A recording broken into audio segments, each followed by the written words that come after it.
hand through his tousled hair. Blinking, he leaned forward to bring the lass into focus, but his eye only watered, making her blur even more. This is nae Ross's sister. A damsel in distress wasn't a complication he'd bargained on. When he'd watched the pair escort the woman to the wagon, he hadn't noticed anything amiss, but he hadn't looked that closely. Why had Ross attempted to abduct a woman? He could woo any lass he wanted into bed. He had no need for force. That just reinforced Brodie's suspicions that his friend had turned traitor and was up to something nefarious.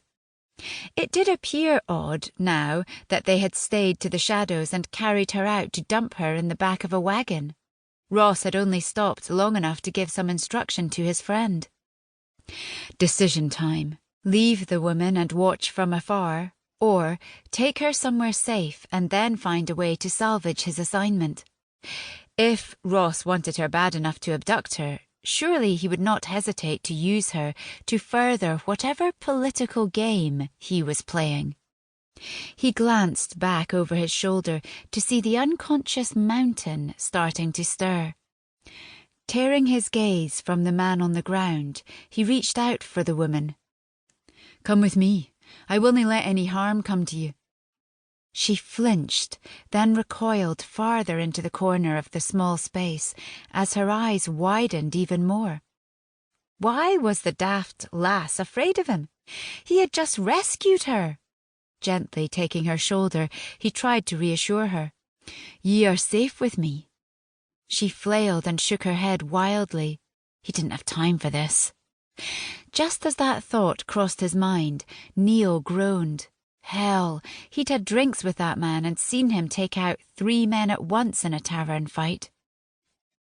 Giving her his best dimpled grin, he tried one more time to appease her.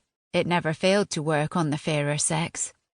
"I promise, I will nae hurt you, lass." She stopped struggling and went rigid.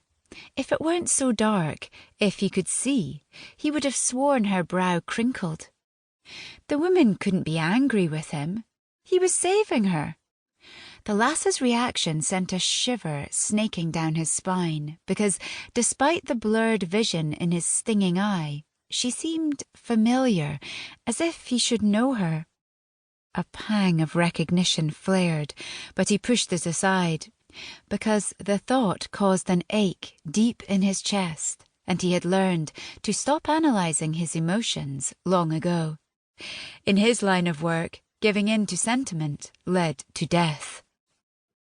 Patience gone, he clasped both hands around her waist and yanked her up. She was thin, and he overcompensated for her weight, causing her body to slam into his. Despite her delicate frame, she had large breasts, accentuated by her arms being bound behind her back. Brodie spared a glance at Neil, who was scrambling to his feet. Wasting no more time, he flung her over his shoulder and jumped to the ground with a jarring thud. The lass exhaled sharply as his shoulder dug into her abdomen on impact. He almost felt sorry for her, but it was her own fault for not listening.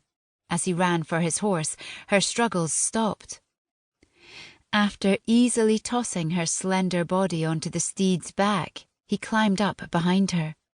She rocked as if she would lose her balance, but he pulled her close and held her around the waist. It steadied her, but it also kept her pinned to him while her legs dangled over the side. "Brodie!" bellowed Neil, who had gained ground, clambering toward them with his fists in the air. Brodie peered at the dark path ahead. "Hold on," he whispered in her ear. Tightening his grip on the lass, he dug his heels into his mount, and the echo of hooves upon hard, frozen ground cut through the silence as his horse shot through the dark. Despite his hold on her, the movement jolted her to the side. He pulled her closer to his chest as tendrils of her long hair whipped against his face. The smell of fresh lavender teased him and reminded him of home. It reminded him of her, the only lass he had ever wanted.